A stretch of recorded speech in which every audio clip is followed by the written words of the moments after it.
Hello everyone and welcome to another high elo game of Age of Empires. Today, infantry with extra armor takes on monks with extra armor as Hera, playing as the Romans in blue, prepares to take on Mr. Yo, playing as the Bengalis in red. Now all the players heard their herdables, explore their explorables, and try to get their butts up to Feudal Age ASAP.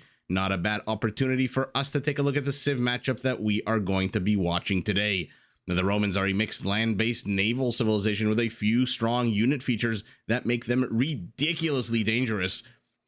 To start with, their infantry get double the effect of blacksmith armor upgrades. They have access to the Legionary, a tanky, well-armored, unique infantry unit that replaces their two-handed swordsmen and champions and comes with a decent attack bonus against other infantry units. Where's the other sheep? Where is he? Got it. Now, to make their infantry even deadlier, the Romans can turn to a second unique unit, the Centurion. This is a heavy cavalry unit that increases both the movement speed and attack speed of any militia line units under its command. Now, to overwhelm their opponents on the field of battle, the Romans can actually upgrade their entire militia line, their entire knight line, and their centurions to not only train faster, but also come with a +5 charge attack similar to the Burgundian Custelier. Now, to back up their army, the Romans do have access to one of the deadliest, if not the deadliest scorpion in the game. Not only do these siege units cost a lot less gold, think Schlachter privileges, but for a scorpion, their minimum range is reduced from 2 to 1. They can be upgraded to fire faster, and they're the only scorpions in the game to benefit from ballistics. Now, to help a player get to the later stages of the game, maintain the might of the SPQR. Roman villagers do gather resources and build and repair structures 5% faster than generic villagers.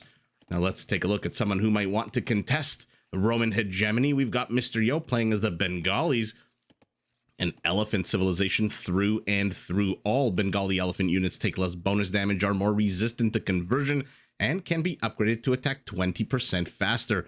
In addition, all of their melee cavalry do come with a small attack bonus against skirmishers +2, which makes defense in the, let's call it, mid to late Feudal Age a little bit easier potentially. Now, in order to support their slow elephant units on the battlefield, Bengali monks come with a huge +3/+3 armor boost, and their unique unit, the Ratha, is one of the most versatile and the most hated units in the game, being a chariot unit that can switch between ranged attack and melee attack with trample damage. Now, to support their army, every Bengali does spawn 2 free villagers whenever you go up to the next age. And as always, I'll give you my usual promise that whenever I see Mr. Yo go up to Feudal, I will try to remember the second he hits Feudal to look at the TC, because whether or not you're interested, I'm always interested in seeing these Civ features in action. But 9 times out of 10, despite promising it, despite putting a little post-it note on my screen as I watch this game, I always somehow tend to forget it. So yeah, those town centers do spawn 2 free villagers whenever the next age is reached, and the Bengalis can actually put their entire villager and monk population on a bit of a diet so that they take up 10% less population space. The way that works is each one of these villagers, each monk, instead of taking up 1 population room, take up 0.9, which in the later stages in Imperial, when this upgrade is available, does free up more supply for maybe army, maybe more villagers, maybe more of those chunky boy elephants. Whatever it is, we are here for it. We want to see these two titans clash, as they have been clashing recently on the ranked ladder. And yeah, I am here for it. I hope you're here for it as well. Let's take a look at the bases as both players hit 18 villagers. I can't imagine Mr. Yo is going to be far behind in terms of going up to Feudal. Yeah, he is going to go up off the back of 19 as opposed to 18, which means he should be basically exactly 25 seconds behind his opponent, as both players have 0-0 idle time. And neither player looks like they've got loom. Yeah, okay. Let's take a look at Hera's base first. And then hopefully by the time we look at Mr. Yo's base, those 2 villagers will pop out. Primary gold for our Roman, nice and secure to the back. Stone to the front, additional gold, both additional gold, second and third exposed to the front. And then a bit of extra stone off to the left. Forest coverage, because we're on Arabia, not rune stones today, is just absolutely abysmal. Non-existent to the north, non-existent to the south. And so Mr. Yo, who has discovered, okay, just the Western Roman Empire at the moment, has not seen where the primary stone has he, oh no, the scout, maybe if this was a Feudal Age scout with a little better line of sight, he would have seen that extra gold, but now he's going to discover the primary stone as well. So he's going to know where the resources are. He's going to see that this is just a big open space, and he's going to see a little bit of Hera's attempt at walling off to protect those berries. Now let's take a look. We've got 20 seconds before those villagers pop out. This might actually be one of the only times I do catch those villagers. Primary gold and stone, annoyingly placed to the front. Although, unlike Hera, he does have a forest. 5, 4, 3, 2, 1. There they are. And they go straight to hack and hew at some of those tree stumps. Extra stone to the rear, not really on the attack path. Extra gold very far to the rear. And then third gold, very exposed to the front here. As we finally, at the 9-minute mark, have a bit of a scuffle erupting. Let's see the HPs. They are going down at the exact same time. 10-5. Who's going to take this? Okay. Just by sheer virtue of luck and RNG, it is in fact Hera, our Roman, who draws first blood. And let's take a look at the attack path between the bases. Pretty much an open space. If you discount this one forest in the center, pretty much A to B. And unfortunately for Mr. Yo, right at the point of B, there is his primary gold, which it looks like he's... Okay, at least he's walling off the north part. It looks like he might use this gold as part of his wall off. For now, Hera is circling. How much of the base has he seen? Not the town center. He has seen the primary resources. Has seen this extra patch of gold to the right. Has not seen this one, which is all the way to the right. I mean, to the left. My apologies. My goodness. The one to the right he hasn't seen. And now he's going to see the other stone as well. Mr. Yo, for his part, with the spearman, is now discovering the extra gold. So both players getting a little bit of extra information about each other's bases, where the resources are, what the wall-offs look like. It looks like a pitchfork and some hay and some horses' asses tell us that this is a stable being plopped down here for our Roman, who is going up to 5 scouts. Okay. Does he still have his super-duper weak one? He does. Not yet on relic duty. He might try to find another kill here with the scout. There is a spearman out. There is a TC. Ooh, Mr. Yo, a little bit late to the garrisoning party here. Oh, spearman. Oh my God. I've said this before, and I'll continue to say it as long as it happens. The ability of these pro players to locate the weakest member of a herd, like a lion on National Geographic, hunting down a zebra or a gazelle, or what are we working with here today? Aw. I don't think lions hunt horses. I don't think I've ever seen a lion hunt a horse. I don't actually think I've ever seen a lion hunt a deer either. Do those two animals exist in the same geographical vicinity? I mean, I guess like gazelles and antelopes, are they types of deer? I don't know. I'm not David Attenborough over here. Uh-oh. Ruh-roh. 3 full health scouts surround. Hera gets a second kill. So, despite losing that one weak scout, he avenges his fallen colleague, gets a second kill, this time a little bit more of an important kill, a villager. And so Mr. Yo, who should be down 1 villager, is now ahead 1 villager, 1 villager only, because remember, he is the Bengalis, so they spawn 2 villagers for free. On the other side of the map, ooh, Mr. Yo's heading over with a bit of an archer force. Let's see how long Hera can keep these 3 scouts running around here. Not very easy to stop with them, and not very easy to micro, especially when you're... Oh, maybe not, as the TC looks like it gunned down one of these 4 scouts. So Mr. Yo's army count just got cut by a quarter. Hera's still here with 3 scouts. Now what he can do is run in, poke, let the spearman catch up, run out, let the spearman chase, run back in, poke again. But your micro has to be on point. And so far, these scouts are starting to get a little bruised and battered. TC is going to add a little bit of a danger here for Hera's scouts. We'll keep an eye on those as these 3 archers. Okay. Waiting for reinforcements. He's going up to 6 archers now. Uh-oh. Hera's scout pops out. Immediately takes a bunch of damage here. But good vision out of him. Sees 6 archers. Looks like a second villager kill was gotten here. We'll have seen that in picture. So Hera is just being really annoying on Mr. Yo's side while holding on his side, but he's now going up against 7 archers. We'll see if he can target this one weaker member of the herd with a massive 5 HP. Monsieur risks it for the biscuit. Does take a bit of damage from the TC, it looks like. Hera's being so annoying. I suspect that it's the micro of these scouts that really is keeping Mr. Yo from trying to jump into this base. But wait a second. Why did Hera delete those 2 houses? Now all of a sudden there's a bit of a nook here and a bit of a really weak house. 30 HP, but behind it Hera builds a market. Mr. Yo says, good luck with your market. I'm just going to go around, risk it. Is 8. Archers are still alive. 2 of them are ridiculously weak. Hera brings the villagers, and again, he targets the weaker one. The ability of these pro players to just absolutely discover the weak points. And remember, it's not like a languid, relaxed, I'm on vacation sipping a martini discovery of a weak point. No, this is in the middle of microing 10 different things in a battle against Mr. Yo. I believe at the time of recording this, these 2 players are number 1 and 2, Hera and Mr. Yo, on the rank ladder. So I don't know how easy it is to discover the weaker units. It looks like all of the scouts on the other side of the map have been cleared up. Yeah, I see their dead bodies over here as Mr. Yo moves in with more archer units to the south. This house has 221 HP. Unfortunately for Mr. Yo, not a Saracen foot archer that comes with an attack bonus against buildings, so it'll take him a while to wreck that foundation. 1400 HP on this stable means that there's no more damage that Mr. Yo can really get done here. Although, is this closed off? Yeah, you be the judge. I don't know if that's closed off or not. For the meantime, though, Mr. Yo, with the archer push, has managed to get 6 villager kills. And he's gonna risk it.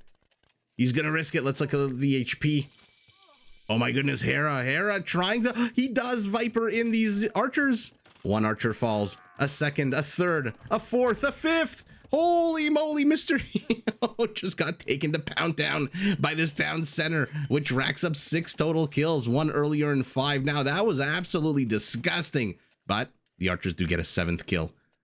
And Hera is now down 10 villagers. Mr. Yo is 50 seconds away from castle. Unfortunately for him, Hera hit castle a little while ago, which means man on a horse covered in steel armor is gonna absolutely wreck the remainder of this feudal age army.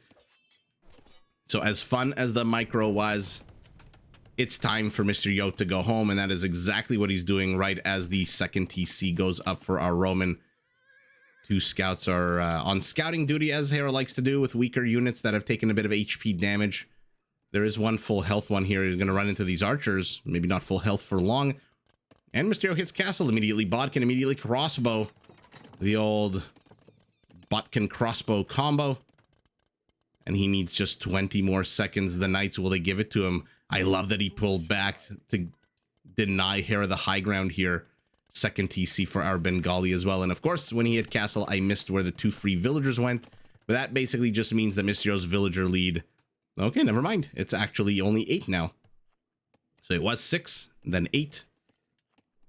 And now these are crossbows, which means even these knights, with 25% of their HP down, are going to have to be a little bit more careful where they want to engage. Plenty of hills, plenty of high ground for some of these units to take and deal the extra 25% damage. Even spearmen are enough to shoo away early castle age units. They still do deal 15 extra bonus damage against cavalry, which against a knight without bloodline is a pretty big deal. Hera preemptively pulls his villagers. Mr. Yo, what's the game plan here for Hera? It's scorpions. We're gonna get to see Roman scorpions. To be fair, 30 gold scorpions are ridiculous, number 1. But I feel like... How do I put this? The resources you save... By the way, it looks like those 2 spearmen did finally die. Looks like one of the light cav there did take a bit of damage, one of the scouts. The resources you save with the gold, with your Schlachter scorpions, I feel like should be invested in trying to get ballistics as fast as possible. Because remember, these are the only scorpions in the game that will hunt you down, will track you with a bolt to the back of the head, and the only ones in the game that benefit from ballistics. Knight down, scout down, monk down. Cavalry takes a little bit of archer fire here. Not too sure why they were just kind of hanging out. Middle of the road siege workshop will get discovered immediately by these scorpions. Light cavalry upgrade for Hera. Now don't get me wrong, ballistic's not exactly a cheap upgrade, 300, 175. And so you do sacrifice wood and gold, but I feel like when you're saving 45 gold, right? It's 45 gold instead of 75, it's 30. It's pretty much like Schlachter, like I said. If you're saving 45 gold per scorpion and you're going up to what is it? Now it's 3, 4, but it maybe was 6 a little while ago. Scorpions, I feel like, I don't know. Don't really want to tell pro players how to play the game, but it seems to me like the discount in gold should be applied as fast as humanly possible to ballistics, so that they can, especially when you're countering archers. Archer's not exactly the fastest moving, but they will still be able to deke and dodge the bolts. Looks like a third TC up for our Bengali as well to the rear, getting that one patch of gold. He converts one of the scorpions, does our Bengali, and now what is he going to train out of the Siege Workshop? A mangonel? That was an absolute epic get there. Hera loses one. Mysterio gains one. And Hera's doubling down on cavalry right now. He wants to snipe as many of these monks as possible. Will get 2 monks, but loses. Actually, may not even get a second monk. He gets the monk right. I mean, I don't even know how the mechanics of that work, but he lost 2 light cavalry to a conversion, to 2 conversions, but somehow as he was converted with this, as the sword descended, it managed to kill that monk. And by the way, this is where the +3/+3 armor of the Bengali monk comes into play. Now, it doesn't really affect the bonus that light cav have of +10 against monks, but the initial attack of 7, instead of dealing 17 damage, now does 14, which for a monk with 30 HP is 1428, means they need 3 attacks instead of the usual 2. And that extra attack required is basically what got Mysterio that conversion. So you can see how powerful just something as simple as a little bit of extra armor here. Chunky boy to the left, chunky boy to the right. Scorpion's trying to shoo away these villagers, but the castle's almost 2/3 of the way completed here. And the elephant is shooing away the scorpions, because remember, they come with an attack bonus against siege that is absolutely going to destroy these scorpions if they can catch up. But they do not catch up. But you know what? Elephant served its purpose. Its life has been not given up in vain. 2 more monasteries going up for our Bengali. There's that minimum range of a scorpion from 2 to 1. And Rathas are coming out. 2 more. Okay. So mobility here has gone from Hera, who went light cavalry, to Mysterio, who's going Ratha. Like I said, a very versatile but very hated unit. It's hated because it costs an exorbitant amount. You have to be Mansa Musa. You have to be Bill Gates in order to upgrade this unit to its full potential. And then after that, it still takes bonus damage from almost every single counter unit in the game because of all of its million different types of armor classes. It's a cavalry, it's an archer, it's a cavalry archer, it's a unique unit. But Mysterio's doubling down. He's going up to 8 of them. So not exactly a red Phosphoru, 1 town center, plop a castle defending your golden wood kind of build, but our Bengali is throwing the entire Bengali book at his opponent. We've got crossbows, we've got converted units, we've got Rathas and monks, armored elephants. Oh my. Hera, for his part, doing what Hera loves to do. You press into me, I'm just going to press right back, but doesn't really find much room here. This is still, oh, lucky Mr. Yo. This is just barely a wall off here for him. Roman stable converted. Treacherous stable to become Bengali now. And here we go, Scorpions. Now, unless I'm mistaken, Scorpions should not come with any relevant bonus against Rathas. Building, Ram, and War Elephant. Okay.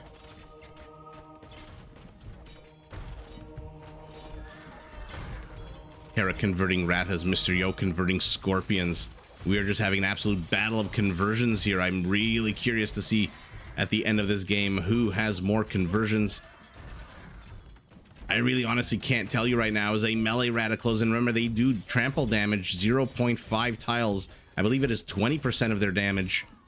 Another monk on his way home with a relic says, you know what, I'm better served trying to push this army away and convert it. But there's converted scorpions here. We'll see whether they go after that monk or not. We'll see if the monk goes after them. Another castle. And Hera sees it. Hera abandons ship. He's going to attack the scorpions. The last thing you want to be doing right now. But you got to play with what you have. And so Hera gets the scorpions. Now has to really get the hell out of here. This castle, oh, it's already almost halfway up. Hera himself is putting a castle up to the north here, but not too sure what that's going to really accomplish here. Although never say never to Centurions. Hera's going up to Imperial. So the castle's for Trebs, but why put it in such an aggressive location? if you want to keep it secure for another 3 whole minutes. Going up to Imperial is not a quick endeavor. Meanwhile, his 3rd TC is under siege. Castle has cut off all ability to reinforce and repair it. And now the Bengali army is pivoting north. I believe Hera deleted this house like 10 minutes ago to get his light cavalry out. Mysterio has, I'm sure, seen the castle going up as well, but again, not the scariest of castles here. 6 knights being trained. Knights should do a good job. Remember the Ratha for the Bengalis is pretty much supposed to replace their knights and I believe crossbows when they're in ranged mode. Like, let's compare the stats. Where are Mysterio's crossbows? Well, I guess I can't because I can't highlight 2 of the 2 different units of the same civ. But you can see the numbers in the stats, aside from, of course, the HP, the movement, the double horse, and the chariot. I believe in melee mode, it's supposed to replace a knight. In range mode, it's supposed to replace a crossbow, at least in the early stages of Castle Age. And Hera has lost 41 villagers. The Ratas are just taking the settlement, having their way with it. And another Bengali castle going up. The pressure here from our red Bengali, the elephant, the Ratha, the monk, more importantly, is non-stop. Mysterio is pressing his advantage. And there you go. Holy moly, did Mysterio put on an aggressive clinic here. I mean, how much Roman infrastructure has become Bengali? A stable, a siege workshop, a blacksmith, a stable, a barracks? Are you kidding me? He took over half of Hera's settlement. Hera's got 4 stables. He's got 2 siege workshops he's had to rebuild. Now, unfortunately for Hera, if you're going to go scorpions, you do need wood. And the last thing you want to be doing when you're you want to focus your wood expenditure is having to restock on military industrial complex because your opponent keeps teething it. Wow. Absolutely epic. Let's see how many conversions. 13 conversions for these monks that are still alive. Remember, that doesn't count all of the various wonky conversions that happen on this side of the map. But Mysterio cracking Hera's base. Whatever he doesn't destroy, he converts. Whatever he doesn't destroy or converts, he puts to the sword and the bow. And with these Rathas and their very large swords indeed, he manages to get 55 villager kills. And Hera looked very solid in the super early stages of the game, getting a villager kill, getting a second villager kill, running around, keeping Mysterio busy with those scouts. But Mysterio was having none of it. He just said, you know what, I'm going to do to you what you like to do to everyone else. If you attack me, I'm just going to attack right back. And even though he absolutely got demolished when he lost those 5 archer units here to the town center, he just continued pressing. And look at his infrastructure. I mean, half his base is here. This is a nice base. There's very little here. The other half is all the way over here. He's got the siege workshop, the university, 2 monasteries. Like I said, he converted 2 stables to 2 siege workshops. So Mysterio is just going around the map collecting architecture styles, Bengali and Roman. Absolutely epic game out of him, and he does end up the game with, what is that, 37 more kills than his opponent. Wow, Rathas, crossbows, and monks against light cav scorpion. And again, I'm assuming if Hera didn't have to keep rebuilding his infrastructure, we would have seen a lot more scorpions. PKPM right at the end of the game, PKPM right in the towards the middle. Okay, so if you saw the cast yesterday, or was it the day before? I don't really remember. The days all kind of blending together nowadays. I said when Mysterio's PKPM is not in the beginning of the game, at the 11-second mark of the game, he might tend to win all the time. So this is yet another example where PKPM was in the middle of the game and Mysterio takes it. Economically, not that big of a difference. 2 relics to 1. It looks like Hera lost control of one of those relics. Hera does get the trash resources, but Mysterio gets 5,000 more gold than his opponent. Well, there you go. I mean, I don't know how you survive against that, but in terms of total resources, about 10% difference. 18 conversions out of 55 is, I believe, almost exactly 30% of the Roman army. I will repeat that. 30% of the Roman army. Wait, no, 30% would be 15 and 1.5 is 16 and a half. 33, a third of the Roman army almost a third converted by the Bengali, whereas Hera gets 2 out of 85, so about 2.5%. Buildings destroyed 7. I don't know if this stat includes building conversions, but Mr. Yo putting on the aggression in Hera, despite a nice hold initially with the Scorpions and the meat shield of the light cavalry units. I wonder if going up to Imperial, again, I kind of understand why he wanted to go up to Imperial to get the Trebs to start gunning down some of the infrastructure. But again, Trebs are wood intensive. And when you're rebuilding your infrastructure, when you have to keep retraining this wood unit, and Knights are not wood intensive, not wood at all, but adding yet another wood expenditure to that game plan may have proven a bit fatal. At the end of the day, Hera only has 22 villagers on wood, and his economy is half the size of Mysterio's, because like I said, what Mysterio didn't destroy, he converted. What he didn't convert, he put to the sword. And wow, an absolute masterclass of aggression out of our Bengali, and Mysterio takes this game in a handily? Takes it handily, in a handy fashion. I'm trying to get my expressions correct. I half the time I don't. In any event, our Bengali literally throwing the Bengali book at his opponent, those chunkier monks, the chunky elephants, the Rathas in melee and in ranged mode. Although, no, some of them at the bottom left of your screen do look like they are in melee mode, hunting down those villagers. It is Mysterio who cracks the base of the Roman open, takes over it in a grand fashion, takes the W, but GG in a very fun game to both players. Did you enjoy this video? Check out these other clips and make sure to subscribe and enable notifications so that you're notified of my latest uploads.